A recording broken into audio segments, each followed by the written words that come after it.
Salut tout le monde, j'espère que vous allez bien. Merci d'être au rendez-vous de ce podcast quotidien.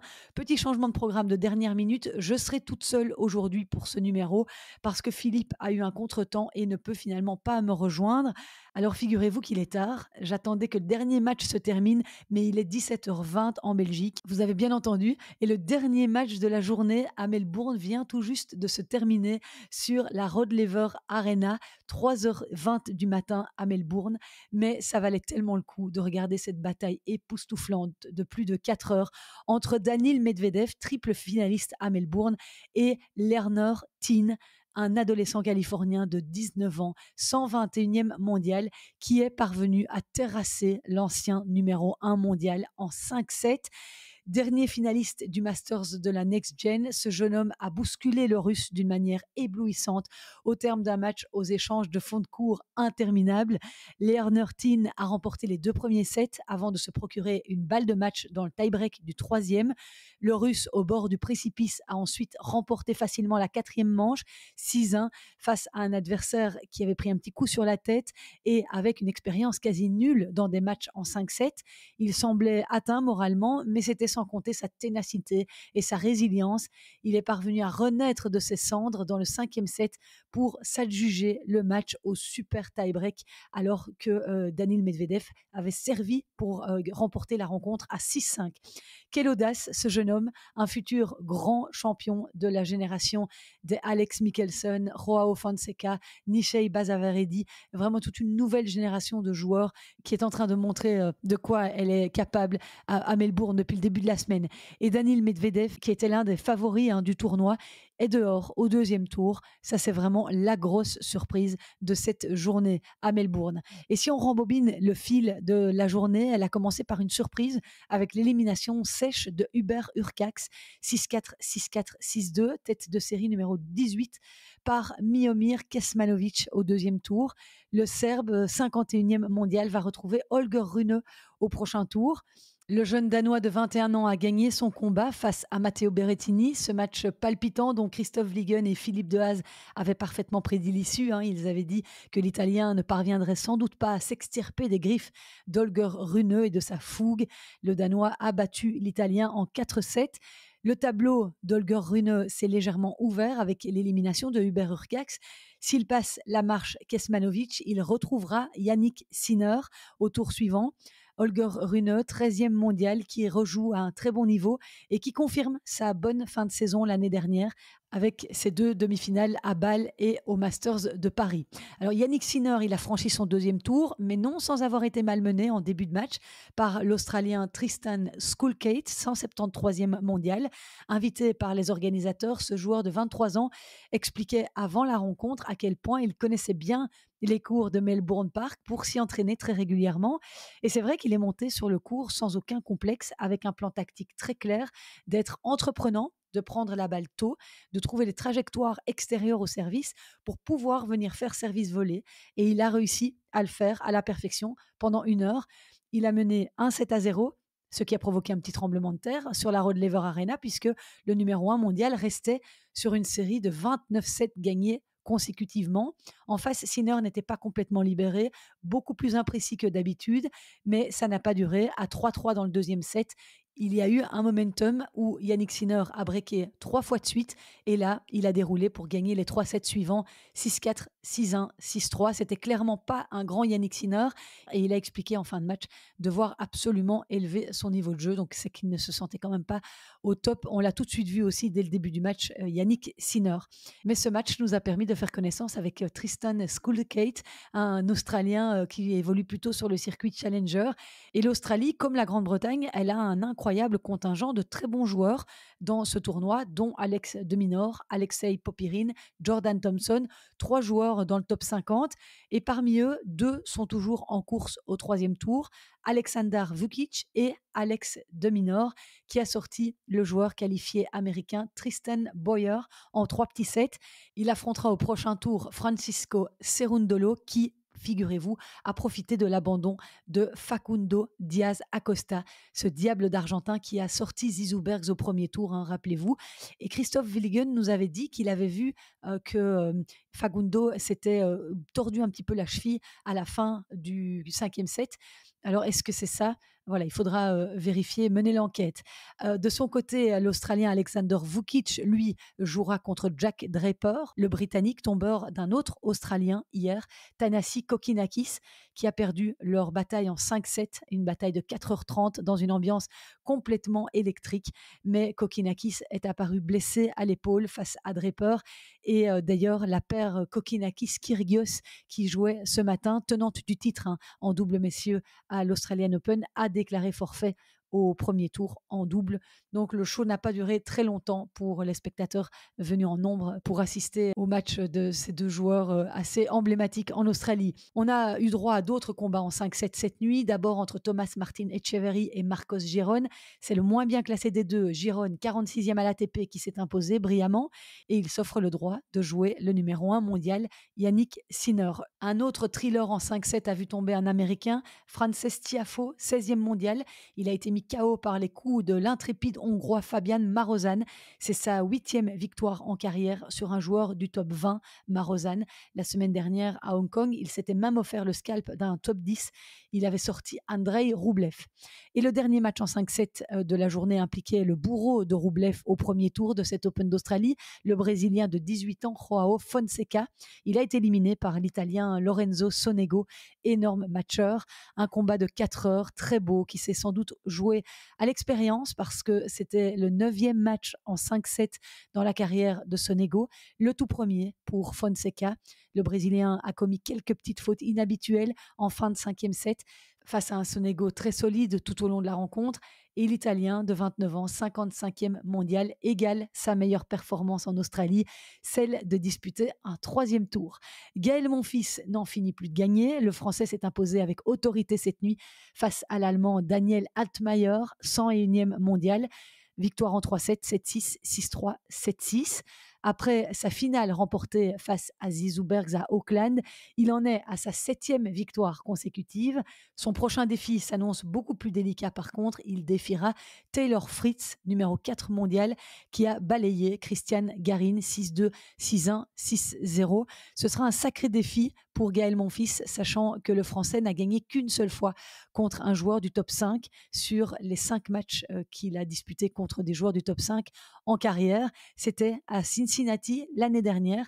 Il avait battu Carlos Alcaraz en 3-7. Et l'épouse de Gaël Monfils, Elina Svitolina, a elle aussi gagné son 2e tour face à Caroline Dolehide pour s'offrir sa 100e victoire en Grand Chelem. Elina Svitolina qui a été blessée, opérée au pied droit il y a 4 mois. Elle est déjà de retour et qualifiée, qui plus est pour le 3e tour, sachant qu'ils toucheront chacun 175 000 €, même en cas d'élimination. Ça va, c'est un bon petit mois pour la famille Monfils. Et côté français, eh bien, c'est très fructueux. Cet Open d'Australie, ils seront 5 au 3e tour du simple messieurs. Corentin Moutet a fait preuve d'une très belle maîtrise pour éliminer Mitchell Kruger. Il affrontera justement Learner Tin. Il faudra voir évidemment dans quel état se trouvera Learner Tin après ce marathon face à Medvedev. Il se sera probablement pas couché avant 4-5 heures du matin. Donc, toujours côté français, eh bien, il y a Benjamin Bonzi qui affrontera Jiří Lečka. Et puis, ce duel entre Hugo Humbert et Arthur Fils prévu la nuit prochaine. Et sachez qu'il n'y avait pas eu autant de joueurs français en 16e de finale à Melbourne depuis 2017. Et d'une nation bien représentée, on passe à une autre, les États-Unis, qui comptent désormais 6 joueurs au 3e tour. Ben Shelton a sorti Pablo Carreño Busta aujourd'hui en 4-7. Lors de ce 2e tour, il a d'ailleurs remporté un jeu de service en 51 secondes. 2 aces, 2 services gagnants. Bam, c'était plié. Ben Shelton affrontera Lorenzo Musetti au prochain tour. A une très belle bataille en vue. On a hâte. Et pour rappel, c'est ici que Ben Shelton s'est fait un nom en 2023 quand il avait atteint les quarts de finale alors qu'il avait à peine 20 ans. Il débarquait à ce moment-là sur le circuit professionnel. Il n'avait jamais joué un match en dehors des États-Unis et du circuit universitaire. Il a fait un beau bout de chemin depuis Ben Shelton. Alors chez les femmes, ayons le sourire, Ons Jabeur s'est qualifiée pour le troisième tour en battant l'équatorienne Maria Camila Osorio Serrano. Victoire 7-5, 6-3. La Tunisienne de 30 ans qui est de retour après avoir galéré en 2024 à cause d'une blessure à l'épaule. Mais Jabeur qui a dû faire face à une grosse crise d'asthme à la fin du premier set. Elle a dû faire appel au médecin, elle était en pleurs. Elle a d'ailleurs déclaré que si elle avait perdu le premier set, elle n'aurait pas été capable sans doute de continuer. Elle monte en puissance néanmoins au fil des tours, Ons, mais il faudra voir si ces problèmes respiratoires ne lui posent pas plus de soucis dans les tours à venir, parce qu'on sait que l'air est très sec à Melbourne, il fait chaud, donc elle devra surveiller tout ça évidemment de près. Ons Jabeur. En début de journée, sur la Rod Laver Arena, Iga Swiatek a totalement maîtrisé son sujet dans ce deuxième tour.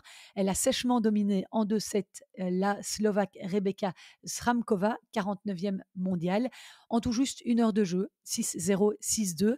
Mettre des 6-0 à ses adversaires, c'est sa spécialité, la polonaise, parce que c'est le cas dans 12% de ses matchs en Grand Chelem. Voilà une stat assez révélatrice. La malheureuse Sramkova a dû attendre le 8e jeu avant de débloquer son compteur et même avant de frapper son premier coup gagnant. Donc c'est pour vous dire comme elle était dominée. Et pour atteindre la deuxième semaine à Melbourne, eh bien, Iga Swiatek, la protégée de Wim Fissette, affrontera au prochain tour Emma Raducanu. Emma Raducanu qui a signé une très belle victoire face à l'américaine Amanda Anisimova, 6-3, 7-5. Une partie complètement décousue avec une Anisimova sur courant alternatif qui a alterné le bon, 39 coups gagnants, et les fautes directes, 44. Mais voilà, c'est chouette de la voir de retour, Emma Raducanu, après ses opérations au poignet et à la cheville. À noter que lors de ses 3 tentatives précédentes à l'Open d'Australie, la Britannique s'était à chaque fois arrêtée au deuxième tour. Il faudra voir comment elle a récupéré aussi physiquement, parce qu'elle semble avoir été touchée à la cuisse gauche lors de son match contre Anisimova. Elle a pris un temps mort médical en cours de jeu, donc on espère qu'elle sera à 100% pour essayer de créer la surprise face à Iga Swiatek. Elena Rybakina poursuit sa balade de santé à Melbourne. Elle a battu l'américaine Iva Jovic 6-0, 6-3. Après avoir remporté les 7 premiers jeux, elle a connu une petite baisse de régime. Elle a concédé le break avant de finir en boulet de canon. Au prochain tour, elle jouera Diana Yastremska, demi-finaliste l'an dernier. Ça, ce sera une autre paire de manches pour Rybakina. Et tant qu'on parle des favorites, eh bien, on épinglera le succès de Yasmine Paolini face à la Mexicaine Renata Zarazua, une victoire 6-2, 6-3. Un match entre deux des plus petites joueuses du circuit, 1m60 et 1m63. Et donc, ça se passe toujours bien pour le moment pour Yasmine Paolini, qui, pour la petite anecdote, a gagné 18 matchs en Grand Chelem l'année dernière, soit le même nombre de rencontres gagnées par Sabalenka. Voilà, il faudra voir si ça va se poursuivre évidemment cette année pour Yasmine Paolini, qui est tête de série numéro 4 dans ce tournoi. Ça passe aussi pour Danielle Collins, la fausse retraitée du circuit, qui s'offre un 3e tour à Melbourne après avoir sorti Destiny Ayava, la tombeuse de Great Minen. Victoire compliquée en 3-7 pour l'américaine, qui a bien chambré le public quand elle a gagné le match. D'ailleurs, je vous invite à aller voir les images sur les réseaux sociaux. Pas sûr que le public australien lui pardonne ses provocations. Elle était vraiment très embêtée par les acclamations intempestives pour leur joueuse, ce qui est tout à fait de bonne guerre, Destiny Ayava. Et donc, quand elle a gagné le match, elle leur a fait quelques signes en montrant ses oreilles et avec son doigt sur la bouche pour vraiment les faire taire. Ils n'ont pas, à mon avis, dû apprécier beaucoup. Et au prochain tour, elle affrontera sa compatriote Madison Keys. Madison Keys qui s'est qualifiée dans la douleur, 2h30 de match face à Elena Gabriela Ruse, mais Madison Keys qui arrive en confiance à Melbourne, puisque je vous rappelle qu'elle a gagné le titre à Adélaïde la semaine dernière. Et puis pour compléter le trio d'américaines performantes, il y a aussi Emma Navarro qui a sorti Xiyu Wang. Elle a aussi dû batailler 3-7 pour rejoindre le 3e tour, mais elle y est, Emma Navarro, demi-finaliste surprise du dernier US Open. Et le conte de fées continue enfin pour l'Allemande Eva Lys, 128e mondiale. Elle s'est qualifiée en 3-7 pour le 3e tour après avoir sorti la dernière Française en lice, Varvara Gracheva. Evalis signe par la même occasion une toute belle perf face à la 69e joueuse mondiale. Et pourquoi est-ce un conte de fées? Eh bien, simplement parce que Evalis avait perdu au troisième tour des qualifs la semaine dernière, mais elle s'est retrouvée lucky loser le jour de son anniversaire, après l'abandon en dernière minute d'Anna Kalinskaya, la petite amie de Yannick Sinner. Et après avoir sorti au premier tour l'Australienne Kimberley Birrell, eh bien, Evalis a remporté son deuxième tour face à Gracheva. Donc, elle affrontera Jacqueline Christian au prochain tour et signe évidemment la plus belle performance de sa carrière en Grand Chelem. Et je terminerai ce podcast en vous signalant que David Goffin s'est incliné au premier tour du double messieurs, associé à son pote Alexandre Müller, le français. Il faut dire qu'il n'avait pas été verni au tirage en tombant sur la paire Kravitz-Putz, quatrième tête de série, défaite 6-3, 6-1. Kimberley Zimmerman a également perdu au premier tour à Melbourne aux côtés de Katarzyna Kawa face à Alexandrova et Johan. Ça passe en revanche en double dame pour Elise Mertens avec sa toute nouvelle partenaire, l'Australienne Hélène Perez. Elles sont venues à bout de la paire Fourlis-Hull 6-4, 7-5. Joran Vliegen a subi une cruelle défaite en double mixte, 18 au super tie-break décisif. Il était associé à Cristina Buxa, l'Espagnole. Son désormais ex-partenaire Sander Gillet a lui aussi perdu au premier tour aux côtés de la Canadienne Gabriela Dabrowski. En revanche, ça s'est mieux passé en double messieurs pour Sander Gillet, qualifié pour le deuxième tour avec son nouveau partenaire, le Polonais Zielinski. Ils ont battu la paire Bou-Carbalez-Baena sur un score assez sévère, 6-1, 6-2. Voilà pour les résultats des Belges dans les tableaux de double. Et c'est ici que je referme ce podcast en solitaire.